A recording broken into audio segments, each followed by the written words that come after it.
আল্লাহর ওলি জুনাদ বাগদাদি রহমাতুল্লাহি আলাইহি ওনার জীবদ্দশায় উনি বলেন, আমি একদিন আমার পীর সাহেব আল্লাহর ওলি সাল্লে শক্তি রহমাতুল্লাহি আলাইহি ওনার খানকার মধ্যে বসা, হঠাৎ করে তাকায় দেখি একজন আলেম মানুষ, মাথার মধ্যে পাগড়ি, গায়ে সুন্দর জামা, মুখের মধ্যে সুন্দর দাড়ি, এমন অবস্থায় আল্লাহর ওলি সাল্লে শক্তির দরবারে এসে হাউমাউ করে কান্না করতেছে।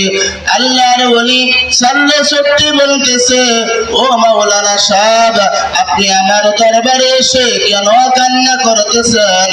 তখন ওই মাওলানা সাহেব বলতেছে, ও আল্লাহর ওলি, এই দিঘলা নদীর তীরে একটা মক্তবের আমি শিক্ষক, এখানে কিছু ছাত্রদেরকে কোরআন পড়াইতেছি, কিছু ছাত্রদেরকে নুরানি পড়াইতেছি, কিছু ছাত্রদেরকে নাজারা পড়াইতেছি, আবার কিছু ছাত্রদেরকে মুখস্থ করাইতেছি।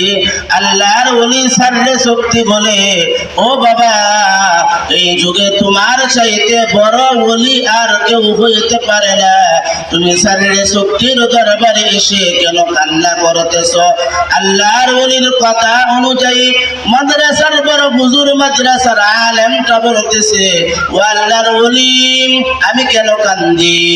আমার একটা ছাত্র ছিল, এত মুআদ্দব ছাত্র ছিল, তার চাল চরিত্র এত ভালো ছিল, স্বভাব চরিত্র এত ভালো ছিল, প্রতিদিন যখন ফজরের আজান দিত, ফজরের আজান দেওয়ার সঙ্গে সঙ্গে আমার জন্য ওযুর পানি এনে দিত, মিসওয়াকটা হাতে দিত, পাগড়িটা হাতে দিত, আমি ওযু করে মসজিদের মধ্যে যা নামাজ দাঁড়াইতাম।